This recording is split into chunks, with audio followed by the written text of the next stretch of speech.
मुझसे लड़ाई नहीं करते थे, उन्हें रोज मारते थे, मार के बेहोश कर देते थे। कभी कुछ मांगता है, इस बिना पे लड़की को कहता है कि लड़की पसंद नहीं है। कभी बोलता मुझे पसंद नहीं है, तो तलाक तुमको देंगे। 1 साल रख के तलाक देंगे या कभी भी तलाक देंगे, लेकिन देंगे। उस दिन तलाक दे दिए। तो हम कभी नहीं सोचे कि हमारा बेटी छूट जाए, कभी नहीं सोचे दिल से। जब जब वहां से बेटी पैसा मांगती जब होगी, जब मांगता है तब तब हम देते हैं। माँ से ये माँगो, मशीन माँगो, फ्रिज माँगो, ये माँगो, वो माँगो। इसी की दहेज के नाम से उन्होंने रोज़-रोज़ मारते गए। एक बाप दिन रात मेहनत करता है, मजदूरी करता है। दिन रात मेहनत मजदूरी करने के बाद कुछ पैसे आते हैं, उस पैसे से घर चलता है। उसी पैसों में से कुछ पैसे वो इसलिए बचाता है ताकि अपनी बेटी की वो शादी करवा सके। और बड़ी हसरतों से, बड़ी उम्मीदों से एक बाप अपनी बेटी को विदा करता है, उसकी शादी करवाता है। जो ख्वाहिश होती है लड़के पक्ष वालों की, वो सारी ख्वाहिशें पूरी करता है। चाहे उन्हें गाड़ी की जरूरत पड़ती हो, शादी में एक बेटी का पिता अपने दामाद को गाड़ी देता है। कैश की जरूरत हो, कैश देता है। अपनी बेटी को दान दहेज में क्या क्या ना देता है। पलंग, कुर्सी, फ्रिज, वॉशिंग मशीन, ढेरों चीजें, उनके रहने सहने मतलब जीवन यापन करने की वो सारी चीजें। और ये करता कौन है? एक बाप, अपनी मेहनत के दम पर। अब आप सोचिए कि कोई बूढ़ा बाप अपनी बेटी की शादी करवाए, 1 साल के अंदर उसकी बेटी को छोड़ दिया जाए, ये कहकर कि आपकी बेटी को मुझे नहीं रखना है, आपकी बेटी मुझे पसंद नहीं आ रही है, तलाक, तलाक, तलाक।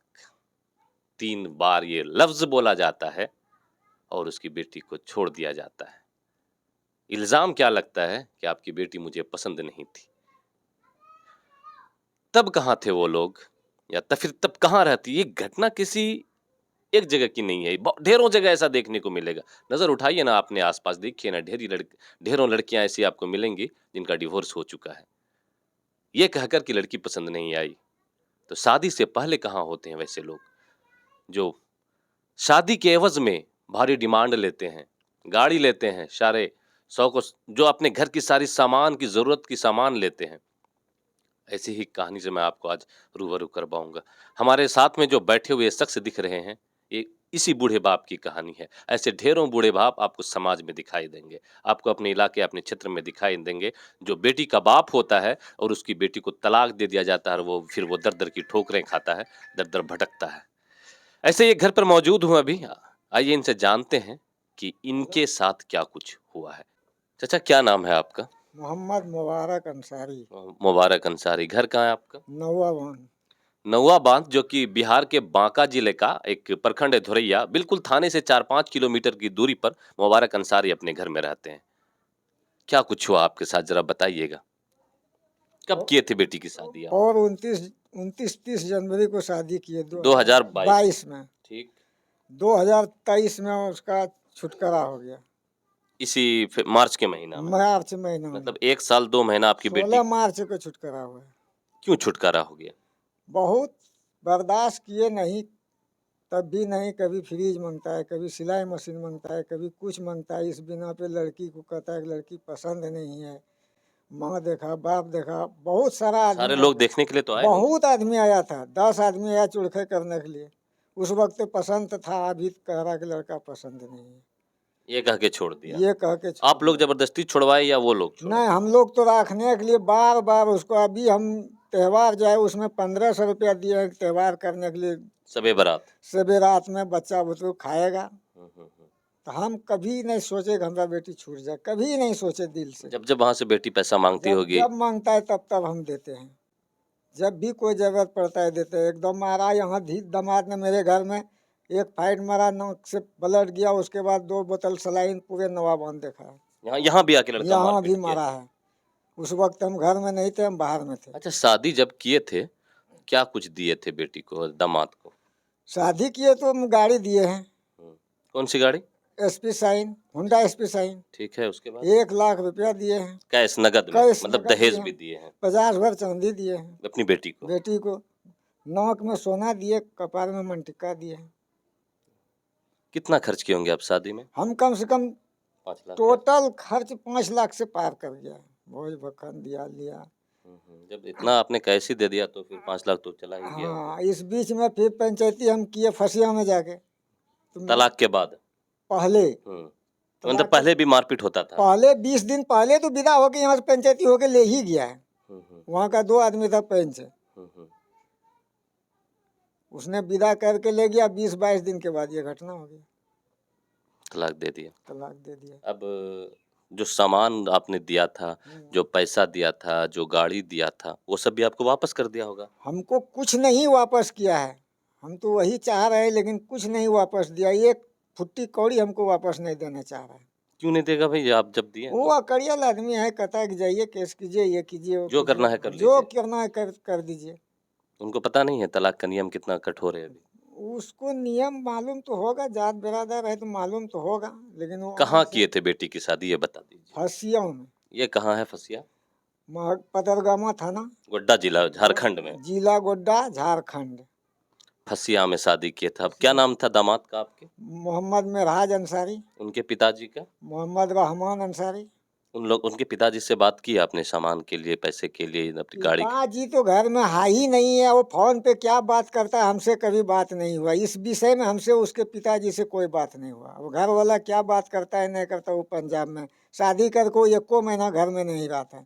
अब घर का कहानी उसको मालूम करता है, उसका बाल बच्चा बीवी की नहीं करता, उसको हमको को पता नहीं। कितने दिन हो गए आपकी बेटी को यहाँ आने से, यहाँ आने जब से तलाक दिया है? 16 तारीख को जवाब दिया है। मतलब कि 8-9 दिन। हाँ 8-9 दिन हो गए। हाँ, हो गया 8-9 दिन हो गया। बृहस्पति है ना, बृहस्पति को जवाब दिया है। बड़ी मुश्किल से शादी किए होंगे। बहुत मुश्किल से की है शादी, इतना परेशानी का भी शादी का कर्जा नहीं वसूल हुआ है। क्या करते हैं आप? हम तो मजदूरी कमाते हैं। मजदूरी कमाते हैं। हाँ, एक पिता क्या कर खूब मेरे पास जगह जमीन नहीं है, सिर्फ घर है। सिर्फ घर है, मजदूरी मेहनत। पटना कमा कमा के हम पटना में पालते हैं, मजदूरी कर करके मजदूरी करते हैं। किसी तरह पैसा जमा किए होंगे। किसी तरह किए, आपसे 25,000 50,000 उससे लेके हम शादी किए। अभी तक कर्जा वसूल नहीं हुआ है। अभी तक कर्जा वसूल नहीं नहीं हुआ। हुआ है। दूसरा गम आपके ऊपर टूट हाँ, पड़ा। टूट पड़ा कि लास्ट से हम कभी कभी घर से निकल जाते बगैर कहे, किसी तरह हम सबका वसूल कर दें। अभी बहुत कर्जा है मेरे पास। ये एक बेटी के बाप का दर्द है। ये उस बेटी के बाप का दर्द है जिस बाप ने अपनी बेटी की शादी करने के लिए पटना में सालों साल मजदूरी की। ये उस बेटी के बाप का दर्द है जो अपनी बेटी को विदा करते समय ये सोचा होगा कि चलो अब तो मैंने बेटी की शादी कर दी, बेटी को विदा कर दिया, अब हमारे सर पर से एक बोझ टल गया आएगा, एक बोझ खत्म हो गया, अब बेटी दामाद आएंगे, घूमेंगे फिरेंगे रहेंगे। लेकिन इन्हें क्या मालूम था कि साल भर के अंदर ही उसे वैसा दिन देखना पड़ेगा जिसकी इन्होंने कल्पना मात्र भी नहीं की होगी, कभी सोचा भी नहीं होगा। उसके बाद दामाद को सुधारने के लिए हम हैदराबाद भी भेजे। अपना टिकट दोनों तरफ से टिकट दे के 2500 रुपया दे के जाएगा, कमाएगा तो मेरा बेटी खुश सुख रहेगा। चैन से रहेगा, खुश से रहेगा। वो 4 रात रहा हैदराबाद में, वहाँ से चला आया तो मेरा बेटी यही था। वो बोला कि अब घर घूम के आए, हम आपके यहाँ नहीं जाएंगे। तो उसी में मारपीट किया तो ब्लड चल गया, तो हम 2 बोतल सलाइन किए थे। उस पे भी हम बेटी को विदा कर दिए, जाओ अपना क्योंकि घर आपको घूम। चाहिए था कि आपकी बेटी का घर बस जाए। बस जाए, किसी तरह बस जाए। जब जाते हैं 200 400 500 सबके सामने देते थे, गलत बात नहीं बोलते हम कभी। इस समाज में या फिर इस इलाके में बात में थोड़ी सी कड़वी आज करूंगा, बात में थोड़ी सी तीखी आज करूंगा, क्योंकि करने की जरूरत है। ये एक बाप की कहानी नहीं है, ऐसे ढेरों बाप आपको आसपास दिखाई देंगे। हर चीज को सुधारने के लिए अलग अलग कमेटी बनी है। कभी कहीं जलसा हो रहा है, अच्छी बातें बताई जा रही हैं, कभी कुछ और हो रहा है, अच्छी बातें बताई जा रही हैं। लेकिन इस चीज को सुधारने के लिए हर गांव में कम से कम 2 4 5 10 लड़कियां ऐसी मिलेंगी जिसको तलाक दिया गया है, जिसको छोड़ा गया है। और थोड़ा सा बोलते बोलिए ना, आप क्या खुल के बोलिए चाचा। 1 साल शादी लगा हुआ रहा, लड़का बाहर में था, नहीं आ रहा था। उसका माँ पसंद किया है, फिर 10 आदमी लेकर आया, पसंद किया है। और वो माँ अभी मेरे बेटी को चैन नहीं देता है, सास चैन नहीं देता है, जबकि वही पसंद किया है। लड़के के माँ और बाप यहाँ आए, उन्होंने लड़की को पसंद किया, फिर बात फाइनल होती है, जो शादी का प्रोसेस होता है। पसंद होने के बाद ही आगे बढ़ती है बात। वो सारी चीजें होने के बाद फिर शादी का डेट तय होता है। जो डिमांड, जो दहेज आपको दिया जाता है, वो सब पहले आप ले लेते हैं, फिर लड़की के घर पर बारात आती है और उसके बाद कुछ दिन आपने रखा, 1 साल तक लड़की रही, अब आपको पसंद नहीं आया। 1 साल आपने उसके साथ बिताया ना, मैं लड़के से कह रहा हूँ, 1 साल तो आपने बिताया ना, उसका वो 1 साल उस लड़की का कौन लौटाएगा? आप उनके साथ रहे ना 1 साल, उनकी जवानी कौन लौटाएगा? उनके वो दिन कौन लौटाएँगे, जो उन्होंने आपके साथ गुज़ारे हैं? आप ये नहीं लौटा सकते, अगर लौटाइएगा भी तो क्या लौटाएगा? पैसा लौटाएगा, गाड़ी लौटाइएगा और क्या? लड़की के अरमान जो थे, क्या वो लौटा पाएँगे आप? हाँ, कुछ गलतियाँ कहीं-कहीं पर लड़कियों की भी होती हैं, लेकिन उसका ये मतलब नहीं होता है कि आप सीधे तलाक दे सकते हैं। अंडरस्टैंडिंग या फिर समझदारी, तालमेल नहीं बैठता है, तो कुछ चीज़ें बैठ के या फिर समझ के एक-दूसरे को ऐसा मैनेज करना पड़ता है कि चलते रहना चाहिए, ऐसी नौबत ना आए। लेकिन आज के लड़के तलाक देने को एक बहुत बड़ा फैशन समझते हैं। ज़रा-सा गुस्सा क्या आया, बस 1, 2, 3 और उसके बाद उसका बाप पंजाब में था, लड़का का बाप। उसने बोला कि शादी का तो अभी समय नहीं होगा, लड़का आएगा तभी समय होगा। हमको अभी 20,000 रुपये और पैसा दीजिए, हम घर में गेट केवाड़ी लगाएंगे। वो भी 20,000 देख, हम अपने से जाके गेट केवाड़ी सब लगवा दिए हैं। मतलब जब डिमांड करते कि जब आप जब डिमांड करते हम डिमांड को पूरा कर दे, किसी तरह मेरा बच्ची बस जाए, हमारा यही एक राहत है। मैं ऐसी चीजों में पहली बार आपको कवरेज दिखा रहा हूँ। कब तक चुप बैठता, कब तक ना दिखाता?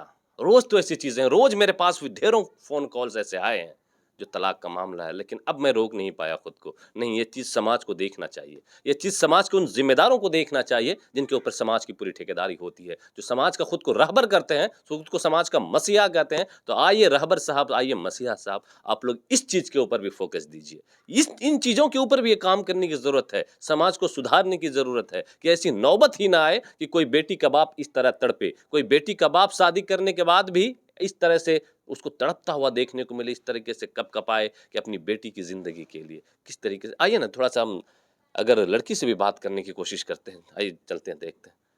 यही वो बहन है जिसके साथ ये सारी चीजें हुई हैं। थोड़ा सा मुझे भी ऑकवर्ड फील हो रहा है कि मैं आपको दिखा रहा हूँ, लेकिन मजबूरी को समझिएगा। मैसेज देना चाहते हैं हम, संदेश देना चाहते हैं कि ऐसे बहन कब तक तड़पती रहेंगी। ऐसी ढेरों बहनों का ये हाल है अभी के वक्त में। इनकी उम्र ही क्या हुई है, मुश्किल से 18 से 19 साल। 19 साल की में जिंदगी में इसके ऊपर एक धब्बा लग गया कि इस लड़की का तलाक हो चुका है, एक धब्बा लग चुका है। ये धब्बा किसने दिया? मर्द ने, जो अभी तलाक देने के बाद भी पता चल रहा है कि ऊंची कॉलर के साथ कहता है, जाइए जो करना है कर लीजिए, हम आपका कुछ वापस नहीं करेंगे, हम आपका कुछ नहीं लौटाएंगे। आपकी शादी को कितने दिन हो गए थे? 1 साल 2 महीना। 1 साल 2 महीना। आप ऐसा तो नहीं था कि आप ज़्यादा झगड़ते थे उससे या उससे लड़ाई करते थे इस उससे लड़ाई नहीं करते थे, उन्हें रोज मारते थे, रोज मारते थे, मार के बेहोश कर देते थे। हाँ। रोज मारते मारते ऐसे यहाँ भी मारते थे, माँ बाप के घर आते तो यहाँ मारते, वहाँ यहाँ भी आके मारता था? हाँ, यहाँ भी आके मारता था और वहाँ भी मारता था। वैसे ही माँ से ये मांगो, मशीन मांगो, फ्रिज मांगो, ये मांगो, वो मांगो, इसी की दहेज के नाम से उन्होंने रोज रोज मारते। कभी बोलता सिलाई मशीन मांगो, कभी मांगता है फ्रिज मांगो, ये मांगो, वो मांगो, तो नहीं देते, इसलिए मारते रोज रोज। कभी बोलता मुझे पसंद नहीं है तो तलाक तुमको देंगे, 1 साल रख के तलाक देंगे, या कभी भी तलाक देंगे, लेकिन देंगे। उस दिन तलाक दे दिए। कब तक लड़कियां दहेज का शिकार होती रहेंगी? कब तक लड़कियों को इसलिए टॉर्चर किया जाएगा कि आप अपने बाप के घर से फ्रिज लेकर आइए, आप अपने घर से वॉशिंग मशीन लेकर आइए, आप अपने बाप से पैसे लेकर आइए। ये हमारे देश की सच्चाई, हमारे समाज की कड़वी सच्चाई है। हमारे समाज में ऐसी चीजें होती हैं। आप तो मांग लेते हैं, लेकिन जिंदगी इनकी बर्बाद होती है। आप तो मांग लेते हैं, तड़पता वो बाप है। आपने तो कर दिया जो करना था आपको, लेकिन इस बाप के दिल पर क्या गुजर रही होगी, ये आप कल्पना भी नहीं कर सकते हैं। जिन्होंने मेहनत मजदूरी करके बिल्डिंगों में, घरों में काम करके 5-6 साल, 8 साल, 10 साल पटना में काम किया, मजदूरी किया और इस बेटी की शादी करवाई। यही वो बहन थी, यही वो बेटी थी जिसके साथ ये नाइंसाफी हुई है। अब समाज के रहबरों से मैं विनती करना चाहूँगा, इस बहन को न्याय मिलना चाहिए, इसको इंसाफ मिलना चाहिए। इंसाफ मिलने का प्रोसेस आप सभी नेता, जितने भी लोग हैं, समाज के रहबर हैं, समाज के रहनुमा हैं, आप सभी लोग जानते हैं कि इनको न्याय कैसे मिलेगा और तलाक का क्या सजा है, तलाक के बाद क्या होता है, वो सारी चीज़ें आपको पता है। आइए ना आप लोग आगे, ऐसी बहन, ऐसे बाप के लिए आप ना आगे आएंगे तो कौन आएगा? हमारा जो काम है कि आप तक एक मैसेज पहुंचाना, एक संदेश पहुंचाना, वो हम पहुंचाने की काम कर रहे हैं कि देखिए हमारे समाज में ऐसी भी बुराइयां हैं, इस पर भी अंकुश लगने की ज़रूरत है। इस पर भी रोक लगनी चाहिए, नहीं तो कहीं न कहीं हमेशा आज इनके साथ हुआ है, कल हमारे साथ, परसों आपके साथ, फिर और किसी और के साथ ये चीज़ें सरे बढ़ती जाएँगी और फिर तब आप चाहकर भी उस पर रोक ना लगा पाइएगा। कुछ एक ऐसी चीज़ें होनी चाहिए कि कहीं न कहीं लोगों के बीच एक मैसेज जाए, एक संदेश जाए कि इन्होंने इनके साथ ऐसा किया तो वो सलाखों के पीछे सड़ रहा है। ये सारी चीज़ें हैं, ऑप्शन ढेरों चीज़ें हैं। या तो फिर इनका वो दिन लौटा दीजिए, उनके वो पैसे लौटा दीजिए, उनकी वो गाड़ी लौटा दीजिए, ये सब चीज़ तो लौटा देंगे, इनकी जवानी आप नहीं लौटा पाएँगे, वो सारी चीज़ें। चलिए, घटना बेहद दुखद है, कहानी बेहद दुखद है। मुझे लगा कि ये आप लोगों तक पहुँचाऊँ, इससे पहले मैंने इस तरीके की कोई कहानी नहीं पहुँचाई थी, क्योंकि इन सब चीज़ों में भी जो दिखता है उसके बाद कहीं न कहीं इनकी भी ये होती है। लेकिन उन सब चीज़ों से ऊपर हट के, उन सब सोच से आगे आके मैं इस कहानी को आप तक पहुँचा रहा हूँ। आप बताइएगा क्या ये इनके साथ सही हुआ है? आप बताइएगा इस बहन को इंसाफ मिलना चाहिए कि नहीं मिलना चाहिए? आप बताइएगा कि वो लड़का सही है या गलत? हमें आपके कमेंट का इंतज़ार रहेगा। आप देख रहे थे हमारे साथ उजागर मीडिया, मैं आपका दोस्त अबुल्लेश ईरम। जय हिंद।